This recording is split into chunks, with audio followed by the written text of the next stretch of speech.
ಹಾಲಿನ ನೊರೆಯಂತೆ ನಯನ ಮನೋಹರವಾದ ಭೋರ್ಗರೆಯುವ ಎತ್ತರದ ಅಲೆಗಳು ಸದಾ ಕಡಲ ತೀರಕ್ಕೆ ಬಂದು ಅಪ್ಪಳಿಸುತ್ತಿದ್ದವು. ಇಂತಹ ಒಂದು ಪ್ರದೇಶದಲ್ಲಿ 2 ಟಿಟ್ಟಿಬ ಪಕ್ಷಿಗಳು ಬಹಳ ಅನ್ಯೋನ್ಯವಾಗಿ ಸಂಸಾರ ಮಾಡಿಕೊಂಡಿದ್ದವು. ಹೀಗಿರುವಾಗ ಹೆಣ್ಣು ಟಿಟ್ಟಿಬುವು ಮೊಟ್ಟೆ ಇಡುವ ಕಾಲ ಬಂದಿತ್ತು. ಸ್ನೇಹಿತರೆ, ನನ್ನ ಚಾನಲ್ನಲ್ಲಿ ಇದು ಪಂಚತಂತ್ರದ 13ನೇ ಕಥೆಯಾಗಿರುತ್ತದೆ. ಸಮುದ್ರರಾಜನನ್ನು ಸೋಲಿಸಿದ ಟಿಟ್ಟಿಬನ ಕತೆ. ನನ್ನ ಕನ್ನಡ ಮಾತುಕತೆ ಚಾನಲ್ಗೆ ಸಬ್ಸ್ಕ್ರೈಬ್ ಆಗಿ, ಲೈಕ್ ಕೊಡಿ, ಕಾಮೆಂಟ್ ಮಾಡಿ, ಕಥೆಯನ್ನು ಆದಷ್ಟು ಶೇರ್ ಮಾಡಿ. ಹೆಣ್ಣು ಟಿಟ್ಟಿಬುವು ಮೊಟ್ಟೆ ಇಡುವ ಕಾಲ ಬಂದಿತ್ತು. ಆಗ ಹೆಣ್ಣು ಟಿಟ್ಟಿಬುವು ತನ್ನ ಗಂಡನೊಂದಿಗೆ ಹೀಗೆ ಮಾತುಕತೆ ನಡೆಸಿತು.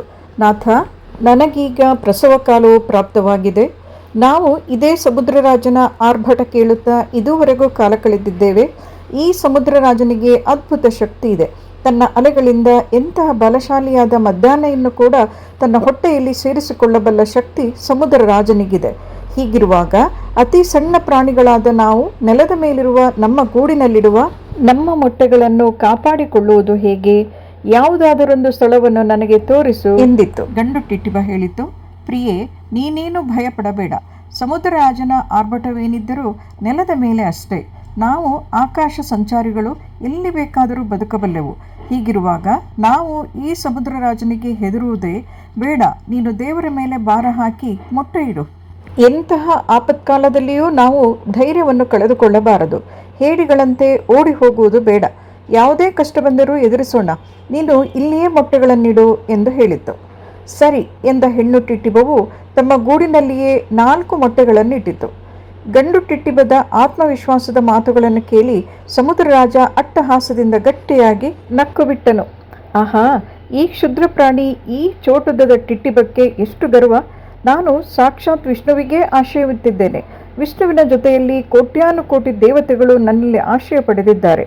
ಮುತ್ತು, ರತ್ನ, ವಜ್ರ, ವೈಡೂರ್ಯಗಳ ಭಂಡಾರವೇ ನನ್ನ ಹೊಟ್ಟೆಯಲ್ಲಡಗಿದೆ. ಲಕ್ಷಗಟ್ಟಲೆ ಮೊಸಳೆ, ತಿಮಿಂಗಿಲಗಳಂತಹ ದೊಡ್ಡ ಹಾಗೂ ಸಣ್ಣ ಸಣ್ಣ ಜಲಚರಗಳು ನನ್ನ ವಿಶಾಲವಾದ ಪ್ರದೇಶದಲ್ಲಿ ನೆಮ್ಮದಿ ಜೀವನ ನಡೆಸುತ್ತಿದ್ದಾರೆ. ಇಂತಹ ಅದ್ಭುತ ಶಕ್ತಿಯುಳ್ಳ ನನ್ನನ್ನೇ ಈ ಕ್ಷುದ್ರ ಜೀವಿ ಅವಮಾನಪಡಿಸುವುದಕ್ಕೆ ಹೊರಟಿರುವಂತಿದೆ. ನನ್ನ ಶಕ್ತಿ ಸಾಮರ್ಥ್ಯಗಳಿಗೆ ಸವಾಲು ಹಾಕುತ್ತಿದೆ ಈ ಪಕ್ಷಿ.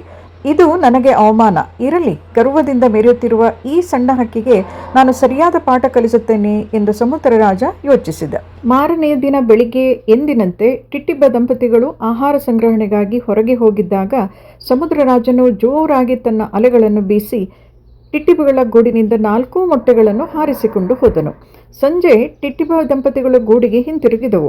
ಆದರೆ ಅವುಗಳ ಗೂಡು ಖಾಲಿಯಾಗಿತ್ತು, ಮೊಟ್ಟೆಗಳು ಮಾಯವಾಗಿದ್ದವು. ಇದನ್ನು ಕಂಡ ಹೆಣ್ಣು ಟಿಟ್ಟಿಬವು ಗೋಳಾಡತೊಡಗಿತು.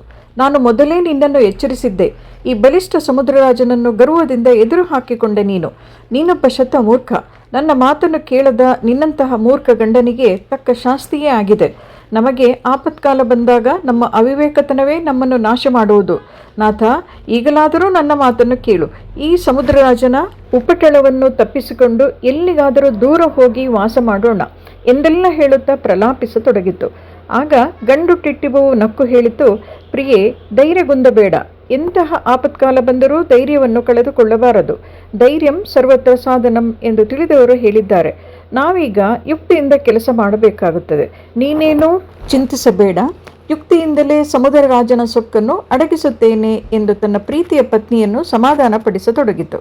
ಗಂಡನ ಮಾತನ್ನು ಕೇಳಿದ ಹೆಣ್ಣು ಟಿಟ್ಟಿಬವು ಸ್ವಲ್ಪ ಸಮಾಧಾನಗೊಂಡು ಮುಂದೇನಾಗುವುದು ಎಂಬ ಆತಂಕದಲ್ಲಿ ಬಿದ್ದಿತು. ಗಂಡು ಟಿಟ್ಟಿಬವು ಮಾರನೆಯ ದಿನವೇ ಕಾರ್ಯಪ್ರವೃತ್ತವಾಯಿತು. ತನ್ನ ಸ್ವಜಾತಿ ಬಂಧುಗಳಾದ ರಣಹದ್ದು, ರಾಜಹಂಸ, ಬಾತು, ನವಿಲು, ಗೂಬೆ, ಕಾಗೆ, ಪಾರಿವಾಳ, ಗಿಣಿ, ಕೆಂಬುತ್ತ ಮುಂತಾದ ಪಕ್ಷಿಗಳನ್ನೆಲ್ಲ ಒಟ್ಟುಗೂಡಿಸಿ ಒಂದು ಸಭೆ ಸೇರಿಸಿತು. ಅವರೆಲ್ಲರ ಸಹಾಯವನ್ನು ಕೇಳಿಕೊಂಡಾಗ ಪಕ್ಷಿಗಳ ಒಂದು ದೊಡ್ಡ ಸಂಕುಲವೇ ತಮ್ಮ ರಾಜನಾದ ಗರುಡನ ಬಳಿ ಹೊರಟಿತು. ಗರುಡನು ಅವರ ಅಹವಾಲನ್ನು ಕೇಳಿಸಿಕೊಂಡು ತಾಳ್ಮೆಯಿಂದ ಹೀಗೆ ಹೇಳಿತು, ಬಂಧುಗಳಿರ, ನೀವೆಲ್ಲ ಒಗ್ಗಟ್ಟಾಗಿ ಬಂದಿರುವುದು ನನಗೆ ಸಂತೋಷ ತಂದಿದೆ. ನಾನು ನನ್ನ ಸ್ವಾಮಿ ಮಹಾವಿಷ್ಣುವಿನ ಬಳಿ ಹೋಗಿ ನಿಮ್ಮ ಕಷ್ಟಗಳನ್ನು ಹೇಳಿಕೊಂಡು ಆ ಸಮುದ್ರರಾಜನ ಸೊಕ್ಕನ್ನು ಅಡಗಿಸುವಂತೆ ಕೇಳಿಕೊಳ್ಳುತ್ತೇನೆ ಎಂದು ಪಕ್ಷಿಗಳನ್ನು ಸಮಾಧಾನಪಡಿಸಿ ಸೀದಾ ಮಹಾವಿಷ್ಣುವನ ಬಳಿ ಹೋಗಿ ನಡೆದಿದ್ದ ಕಥೆಯನ್ನೆಲ್ಲ ವಿವರವಾಗಿ ತಿಳಿಸಿದನು. ಸ್ವಾಮಿ, ನಿಮ್ಮ ಅನುಗ್ರಹದಲ್ಲಿರುವ ಆ ಸಮುದ್ರರಾಜನು ಸೊಕ್ಕಿ ಹೋಗಿದ್ದಾನೆ. ಅವನ ಉಪಟಳದಿಂದ ನನ್ನ ಪ್ರಜೆಗಳೆಲ್ಲರೂ ಪ್ರತಿದಿನವೂ ಕಣ್ಣೀರು ಸುರಿಸುತ್ತಿದ್ದಾರೆ. ಅವನ ಅಹಂಕಾರವನ್ನು ನೀವೊಬ್ಬರು ಮಾತ್ರ ಅಡಗಿಸಬಲ್ಲಿರಿ. ನಿಮ್ಮ ಸಹಾಯ ಯಾಚಿಸಿ ನಿಮ್ಮ ಬಳಿ ಬಂದಿದ್ದೇನೆ ಎಂದು ವಿನಯವಾಗಿ ಹೇಳಿತು. ಮಂದಸ್ಮಿತನಾದ ವಿಷ್ಣು ಹೀಗೆ ಹೇಳಿದ, ಗರುಡರಾಜ, ನೀನೇನು ಚಿಂತಿಸಬೇಡ.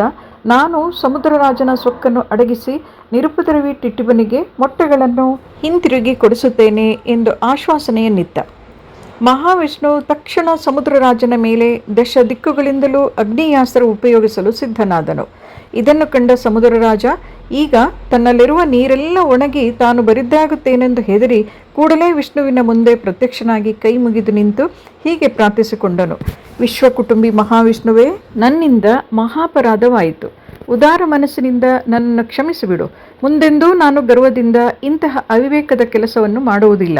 ಈ ಕೂಡಲೇ ಟಿಟ್ಟಿಬದ ಮೊಟ್ಟೆಗಳನ್ನು ಹಿಂದಿರುಗಿಸುತ್ತೇನೆ. ಹೀಗೆ ಬೇಡಿಕೊಂಡ ಸಮುದ್ರರಾಜನು ಮೊದಲು ಟಿಟ್ಟಿಬದ ಮೊಟ್ಟೆಗಳನ್ನು ಹಿಂದಿರುಗಿಸಿದನು. ಟಿಟ್ಟಿಬ ದಂಪತಿಗಳಿಗೆ ಪರಮಾನಂದವಾಯಿತು. ಅವರು ಮಹಾವಿಷ್ಣುವಿಗೆ, ಗರುಡರಾಜನಿಗೆ ಹಾಗೂ ಪಕ್ಷಿಗಳ ಇಡೀ ಸೈನ್ಯಕ್ಕೆ ಧನ್ಯವಾದಗಳನ್ನು ಅರ್ಪಿಸಿ ತಮ್ಮ ಮನೆಗೆ ಹಿಂತಿರುಗಿದರು. ಎಲ್ಲರೂ ತಮ್ಮ ತಮ್ಮ ಸ್ವಸ್ಥಾನಕ್ಕೆ ಹಿಂತಿರುಗಿದರು. ಒಗ್ಗಟ್ಟಿನಲ್ಲಿ ಬಲವಿದೆ. ಸಂಘಬಲದಿಂದ ಏನನ್ನಾದರೂ ಸಾಧಿಸಬಹುದು ಎಂಬುದಕ್ಕೆ ಈ ಕಥೆಯೇ ಸಾಕ್ಷಿ. ಧೈರ್ಯಂ ಸರ್ವತ್ರ ಸಾಧನಂ. ಪಂಚತಂತ್ರದ ಮುಂದಿನ ಕಥೆಯನ್ನು ನಿರೀಕ್ಷಿಸಿ. ಧನ್ಯವಾದಗಳು.